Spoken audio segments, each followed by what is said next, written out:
ETF index mutual funds నేర్చుకుని stock మార్కెట్లో రాణించాలనుకుంటున్నారా? వెంటనే ఈ నెంబర్కి కాల్ చేయండి.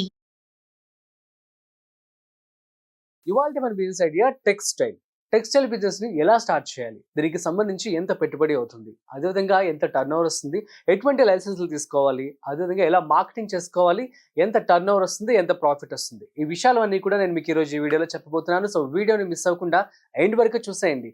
హాయ్, హలో, నమస్తే, welcome to business bus with Rajiv Pasupuleti on Suman TV.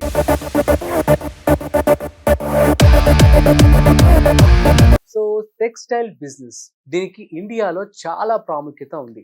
అదేవిధంగా ఇండియా కావచ్చు, అదేవిధంగా ఇండియా నుంచి కూడా చాలా మంది కూడా ఎక్స్పోర్ట్ కూడా చేయడం జరుగుతుంది టెక్స్టైల్ని.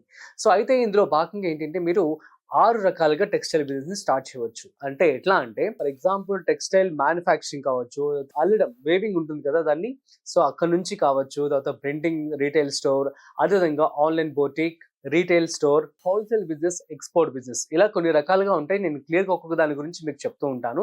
సో అయితే వీటికి వచ్చేసి పెట్టుబడి మనకు మినిమం 5 లక్షల రూపాయల నుంచి 30 లక్షల రూపాయల వరకు అవుతుంది మాక్సిమం. సో మీరు కనుక ఇంకొంచెం పెద్దగా కనుక పెట్టుకోవాలి అనుకుంటున్నట్లయితే 50 లక్షల రూపాయలు కూడా ఖర్చు అయ్యే అవకాశం ఉంటుంది. అయితే దీనికి సంబంధించి మరి రా మెటీరియల్ అనేది ఎలా తెచ్చుకోవాలి, ఏ డిఫరెంట్ కేటగిరీస్ ఈ యొక్క టెక్స్టైల్ బిజినెస్ లో ఉంటాయో చెప్తాను చూడండి. సో నెంబర్ 1 వచ్చేసి fabric manufacturing. So fabric in the sense, for example ఈ షర్ట్ ఉంది, ఈ షర్ట్ కి సంబంధించినటువంటి ఫ్యాబ్రిక్ దారాలు తయారు చేయడం, డైయింగ్, మీకు ఐడియా ఉంటుంది, వేవింగ్ అండ్ డైయింగ్ అన్నమాట.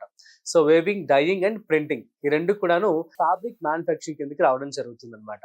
సో ఈ విధంగా యూనిట్ మీరు పెట్టుకోవచ్చు. దీనికి ఎంత ఖర్చు అవుతుందో నెక్స్ట్ కాసేపట్లో చెప్తాను. సో నెంబర్ 2 వచ్చేసి garment manufacturing. Shirts, pants, kurtis, ఇవన్నీ కూడాను మ్యానుఫ్యాక్చర్ చేయడం అనమాట. సో ఆల్రెడీ రెడీ అయిపోయిన థ్రెడ్స్ ఏవైతే ఉన్నాయో అవన్నీ కూడాను ఆ క్లోత్ గా గార్మెంట్ తయారైపోయిన తర్వాత ఆ గార్మెంట్ ని తీసుకొచ్చి ఈ యొక్క గార్మెంట్ మ్యానుఫ్యాక్చరింగ్ లో కనుక పెట్టినట్లయితే ఏమవుతుందంటే మనకి షర్ట్స్ ఇవన్నీ కూడా తయారవుతాయి అక్కడ. ఇది సెకండ్. ఈ విధంగా కూడా బిజినెస్ మీరు స్టార్ట్ చేయొచ్చు. లేదు అనుకుంటే రీటైల్ స్టోర్. రీటైల్ స్టోర్ అంటే మనం బయట చూస్తూ ఉంటాం కదా, ఆల్రెడీ రెడీమేడ్ ప్రొడక్ట్స్ ని అమ్మడం అనమాట. సో ఆల్రెడీ ఎక్కడైతే హోల్సేల్ గా ప్రొడక్ట్స్, ఐ మీన్ గార్మెంట్స్ అనేవి తీసుకుని రావడం జరుగుతుంది అనమాట. సో ఆ యొక్క వాటిని అమ్ముతూ ఉంటారు రీటైల్ స్టోర్స్ లో. నెక్స్ట్ వచ్చేసి ఆన్లైన్. సో ఇప్పుడు మనం చూస్తున్నట్లయితే ఆన్లైన్ కి మంచి డిమాండ్ ఉంది. మీరు ఇన్స్టాగ్రామ్ కానీ సోషల్ మీడియా కానీ స్క్రోల్ చేస్తే చూడొచ్చు, చాలా మంది కూడా ఇంటి దగ్గర నుంచే ఈ యొక్క బొటిక్ బిజినెస్ అని చెప్పి నడిపిస్తూ ఉంటారనమాట. ఇందులో భాగంగా ఏంటంటే వాళ్ళు ప్రొడక్ట్స్ ని వాళ్ళు తయారు చేయడం కావచ్చు, లేదు అంటే వాళ్ళు హోల్సేల్ గా కొనుక్కోవడం కావచ్చు. ఎట్ ది సేమ్ టైం కొంతమంది ఏంటంటే థర్డ్ పార్టీ కింద, ఫర్ ఎగ్జాంపుల్ ఆన్లైన్ లో స్టోర్స్, మీషో, అమెజాన్, ఫ్లిప్కార్ట్, వీళ్ళందరితో కూడా టైఅప్ అయిపోయి థర్డ్ పార్టీగా వీళ్ళు రీసెల్లర్ గా ఉంటారనమాట. ఆ విధంగా కూడా అమ్ముకోవచ్చు, కానీ అది ఇక్కడ అంత వర్కౌట్ అవుతుంది. సో కాబట్టి మీరు ఆన్లైన్ కనుక టెక్స్టైల్ బిజినెస్ కనుక స్టార్ట్ చేయాలనుకున్నట్లయితే మీరు ఖచ్చితంగా ఈ యొక్క ప్రోడక్ట్స్ ని, ఈ యొక్క ఏవైతే క్లోత్స్ అని వీటన్నిటిని కూడా హోల్సేల్ గా తెచ్చుకోవాల్సి ఉంటుంది. తెచ్చుకున్న తర్వాత వాటిని మీరు ఆన్లైన్ లో అమ్ముకోవాల్సి ఉంటుంది. సో మనం చూస్తున్నట్టు social media, WhatsApp, Facebook, Instagram, Twitter, వీటన్నిటిలో కూడాను ఆన్లైన్ ప్రమోషన్ అనేది మీరు చేసుకోండి. సో దాట్ మీకు మంచి ప్రమోషన్ అయితే అవుతుంది, మంచి బిజినెస్ కూడా రావడం జరుగుతుంది. ఇక నెక్స్ట్ వచ్చేసి ఎక్స్పోర్టింగ్.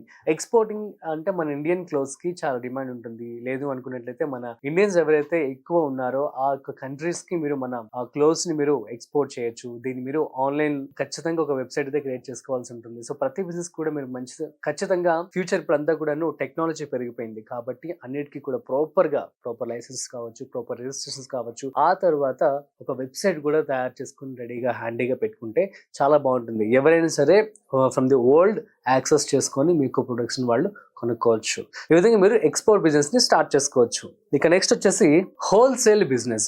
హోల్సేల్ బిజినెస్ అంటే మనం చూస్తూ ఉంటాం కదా, సో ముంబై అని చెప్పి, ఢిల్లీ, కొన్ని ప్లేసెస్ లో, హైదరాబాద్ లో కూడాను కొన్ని ఏరియాస్ లో మనకి హోల్సేల్ గా ఈ యొక్క క్లోత్స్ అనేవి అమ్మడం జరుగుతుంది. ఏంటంటే వాళ్ళు బల్క్ ప్రొడక్షన్ చేస్తారు కాబట్టి, సో బల్క్ ప్రొడక్షన్ ని మనకి ఎవరైతే రీటైలర్స్ ఉన్నారో వాళ్ళందరికీ అమ్ముతారనమాట. సో రీటైలర్స్ వాటిని కొనుక్కొని వాటిని మనకి సప్లై చేస్తూ ఉంటారు.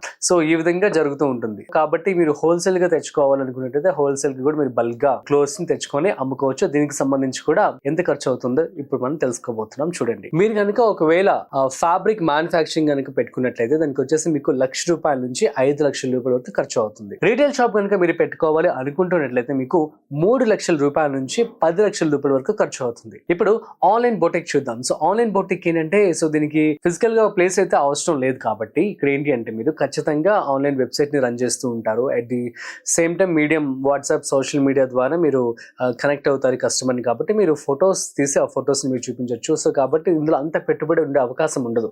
సో మినిమం మీరు 50,000 రూపాయల నుంచి ఈ యొక్క ఆన్లైన్ టెక్స్టైల్ బిజినెస్ని స్టార్ట్ చేసుకోవచ్చు. మాక్సిమం మీరు 3 నుంచి 5 లక్షల రూపాయల వరకు పెట్టుబడి పెట్టుకోవచ్చు. ఒక ప్రాపర్ వెబ్సైట్తో కనుక మీరు రన్ చేస్తున్నట్లయితే అట్ ది సేమ్ టైం మీరు ఎక్స్పోర్ట్ కూడా ఇందులో మీరు యాడ్ చేసుకోవచ్చు. Now garment manufacturing. So manufacturing అంటే కొంచెం పెద్ద ప్రాసెస్ అనమాట. ఇక్కడ మీరు ఏంటంటే వేవింగ్ చేయాల్సి ఉంటుంది, అదేవిధంగా డైయింగ్ చేయాల్సి ఉంటుంది, at the same time printing కూడా చేస్తూ ఉంటారు. మీరు చూసారా ఉప్పాడ, రాజమండ్రి, కాకినాడ దాటిన తర్వాత ఉప్పాడ అని ఉంటుంది. నేను ఒక వీడియో చేయడం జరిగింది ఉప్పాడ శారీస్ సంబంధించి. అక్కడ వాళ్ళు చేనేతలు వాళ్ళందరూ కూడా ఎలా చేస్తూ ఉంటారు అంతా కూడా మంచి వీడియో అయితే చేయడం జరిగింది. మీకు పాసిబిలిటీ ఉంటే వెళ్ళి చూడండి. సో ఏంటంటే ఇందులో వాళ్ళు ఆ యొక్క థ్రెడ్స్ ఏవైతే ఉన్నాయో వాటిని తయారు చేసి వాటిని మెషిన్స్ ద్వారా వేవ్ చేస్తూ ఉంటారనమాట. ఆ వేవింగ్ అయిపోయిన తర్వాత డైయింగ్ ఉంటుంది. This is very beautiful process. ఈ ప్రాసెస్కి ఖచ్చితంగా ఎక్విప్మెంట్ మనకి చాలా అవసరం. సో అందులో కలర్స్ కూడా యాడ్ చేస్తూ ఉంటారు. ఆ తర్వాత ప్రింటింగ్. ఇప్పుడు మనం చూస్తూ ఉన్నాం చాలా వరకు కాస్ట్యూమ్స్ అన్నిటికీ కూడాను ప్రింటింగ్ అనేది చాలా ట్రెండ్గా మారిపోయింది. అందరూ కూడాను ఇటువంటి కాస్ట్యూమ్స్ వేసుకోవడానికి ఇష్టపడుతూ ఉన్నారు.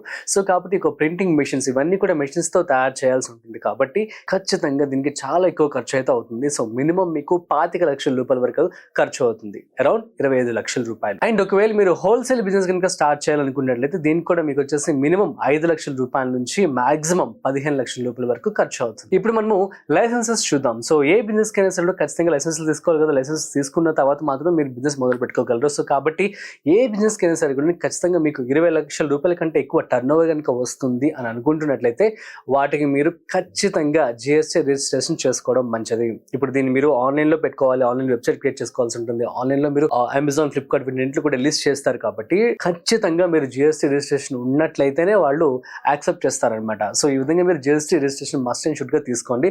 ఇది మీకు ఆన్లైన్లో అవైలబుల్గా ఉంటుంది. Next MSME or Udyam registration. ఆ యొక్క పోర్టల్లోకి వెళ్ళి మీరు micro, small, medium scale entrepreneurship కింద రిజిస్ట్రేషన్ చేసుకోండి. ఎందుకు అంటే మీరు కనుక ఒకవేళ మీ యొక్క షాప్ కావచ్చు, మీ యొక్క బిజినెస్ ని ఎక్స్పాండ్ చేసుకోవాలనుకున్నట్లయితే మనకి గవర్నమెంట్ కావచ్చు, సెంట్రల్ గవర్నమెంట్ కావచ్చు చాలా స్కీమ్స్ అనేది ఇవ్వడం జరుగుతుంది. ముఖ్యంగా మనం చూస్తున్నట్లయితే CGTMSE క్రెడిట్ గ్యారంటీ స్కీమ్ అని చెప్పి ఇందులో మీకు 50 లక్షల రూపాయల వరకు మీకు లోన్ అనేది అవైలబుల్ గా ఉంటుంది. అదేవిధంగా స్టాండప్ ఇండియా స్కీమ్, ఇది కూడా మీకు 1 కోటి రూపాయల వరకు లోన్ అనేది రావడం జరుగుతుంది. అదేవిధంగా ముద్రా లోన్, ఇది మీకు 20 లక్షల రూపాయల వరకు రావడం జరుగుతుంది. ఇలా లాట్ ఆఫ్ స్కీమ్స్ బిజినెస్ కోసం సెంట్రల్ గవర్నమెంట్ అనేది సపోర్ట్ చేయడం జరుగుతుంది. సో ఈ స్కీమ్స్ కనుక మీరు ఎలిజిబుల్ అవ్వాలనుకున్నట్లయితే మీరు ఖచ్చితంగా ఉదయం పోర్టల్లోకి వెళ్ళి MSME కింద రిజిస్ట్రేషన్ చేసుకోవాల్సి ఉంటుంది. Shop and establishment licence. ఖచ్చితంగా షాప్ అండ్ ఎస్టాబ్లిష్మెంట్ లైసెన్స్ కూడా మీరు తీసుకోవాల్సి ఉంటుంది. ఇది మీరు మున్సిపల్ కార్పొరేషన్ దగ్గరికి వెళ్ళి తీసుకోవచ్చు. అదేవిధంగా ట్రేడ్ లైసెన్స్ కూడా మీరు తీసుకోవాలి. సో ట్రేడ్ లైసెన్స్ ఎందుకు అంటే ఇది మీరు బిజినెస్ ని లీగల్ గా రన్ చేయాలి అనుకున్నట్లయితే దీనికోసం మనం ట్రేడ్ లైసెన్స్ తీసుకోవాల్సి ఉంటుంది. నెక్స్ట్ ఇందాక నేను చెప్పాను కదా ఎక్స్పోర్ట్ అని చెప్పి.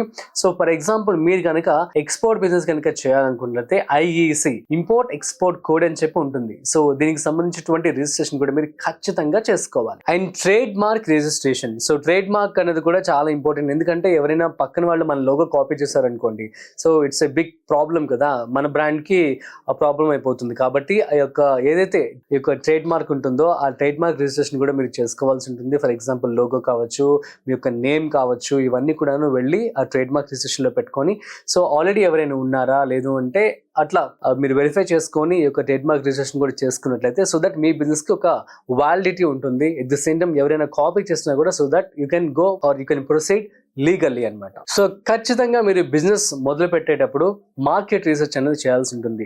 సో మీరు వచ్చేసి ఒక కమర్షియల్ ఏరియాలో మాత్రమే బిజినెస్ ని పెట్టుబడి పెట్టుకోవాల్సి ఉంటుంది అండ్ స్టార్ట్ చేసుకోవాల్సి ఉంటుంది. ఆఫ్టర్ దాట్ బడ్జెట్ కావచ్చు, సప్లైస్ కావచ్చు, స్టాఫ్, మార్కెటింగ్ అంతా కూడా మీరు ప్రాపర్ గా స్టడీ చేసుకోవాలి. లీగల్ రిజిస్ట్రేషన్స్ ఇందాక నేను చెప్పాను కదా, GST, MSME, ట్రేడ్ లైసెన్స్, అదేవిధంగా ఈ యొక్క లైసెన్స్ అన్ని కూడా మీరు ఖచ్చితంగా తీసుకోవాలి. Tailors are manufacturers. సో ఎవరైతే ఒక ఫ్యాబ్రిక్ మ్యానుఫ్యాక్చరింగ్ యూనిట్ కి సంబంధించి టైలర్స్ ఉంటారో, మ్యానుఫ్యాక్చర్స్ ఉంటారో, వీళ్ళందరినీ కూడా స్టాఫ్ ని మీరు ప్రాపర్ గా స్కిల్డ్ లేబర్ ని మాత్రమే తెచ్చుకోవాల్సి ఉంటుంది. అన్స్కిల్డ్ ఉన్నప్పుడైతే ఆబ్వియస్లీ మనకి ట్రబుల్స్ అనేవి రావడం జరుగుతుంది. కాబట్టి సో స్కిల్డ్ పీపుల్ మాత్రం మీరు హైర్ చేసుకొని సో దట్ మీ యొక్క బిజినెస్ ని స్టార్ట్ చేసుకుంటే మంచిదన్నమాట. అట్ ది సేమ్ టైం మీరు ప్రోస్ అండ్ కాన్స్ అంటూ ఉంటాం కదా, ఎంతైతే మంచిగా ఉంటుందో అంతే విధంగా చెడుగా కూడా ఉంటుంది. కాబట్టి ఆబ్వియస్లీ మీరు కాన్స్ ఎక్కువ కాన్సన్ట్రేషన్ చేసుకొని అందులో భాగంగా మీరు ఎటువంటి ఫర్ ఎగ్జాంపుల్ మనం చూస్తున్నట్లయితే రీసెంట్ గా ఫుడ్ బిజినెస్ సంబంధించి చాలా మంది కూడా స్కామ్స్ చేయడం జరిగింది. మనం చూస్తున్నట్లయితే రీసెంట్ గా అడల్ట్రేషన్. సో అడల్ట్రేషన్ అంటే, so for example ginger garlic paste ని వాళ్ళు చాలా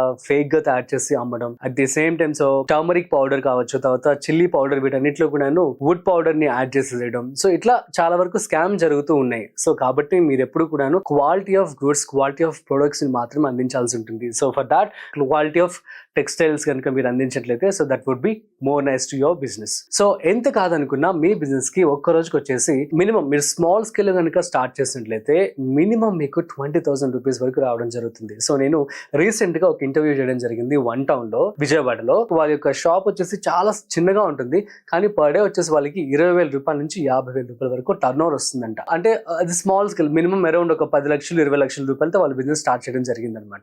ఇప్పుడు మనం దీన్ని క్యాలిక్యులేట్ చేసుకుంటే పర్ డేకి 20,000 యావరేజ్ గా తీసుకుందాం. పర్ మంత్ కింద 30 into 2 ఈజీగా 6 lakhs రూపీస్ వరకు రావడం జరుగుతుంది. ఇందులో రా మెటీరియల్ కావచ్చు, తర్వాత మొత్తం capital what ever the amount మీరు అందులో ఇన్వెస్ట్మెంట్ చేశారో, I mean even the employees కావచ్చు, అంతా తీసేసిన తర్వాత కూడా మినిమం తనకి 2 లక్షల రూపాయల నుంచి 2,50,000 రూపాయల వరకు ప్రాఫిట్ అయితే రావడం జరుగుతుందట. So that's it. ఈ విధంగా మీకు మీ యొక్క బిజినెస్ స్కేల్ ని బట్టి స్మాల్ స్కేల్ నుంచి లార్జ్ స్కేల్ వరకు మీరు బిజినెస్ కనుక మొదలు పెట్టుకున్నట్లయితే సో అదే విధంగా మీకు రిటర్న్స్ కూడా రావడం జరుగుతుంది. సో మంచి ప్రాఫిటబుల్ బిజినెస్ ఐడియా మన ఇండియాలో ఈజ్ ది క్లోత్స్ బిజినెస్ అని చక్కగా చెప్పొచ్చు. So that's it. సో మీ అందరికీ అర్థమైందని చెప్పి అనుకుంటున్నాను. మీకు కనుక ఏమైనా డౌట్స్ ఉన్నట్లయితే ప్లీజ్ కామెంట్ చేయండి. సో నేను మీకు రిప్లై ఇస్తాను. అట్ ది సేమ్ టైం ఏదైనా బిజినెస్ గురించి మీరు తెలుసుకోవాలి అనుకుంటున్నట్లయితే కామెంట్ చేయండి. సో అది కూడా నేను స్టడీ చేసి మీకోసం నేను బిజినెస్ ఐడియా అనేది ఇవ్వడం జరుగుతుంది. That's it. సో మరొక ఇంట్రెస్టింగ్ కాంటెంట్ తో మళ్ళీ కలుద్దాం. అంతవరకు చూస్తూనే ఉండండి Suman TV. This is Rajiv signing of.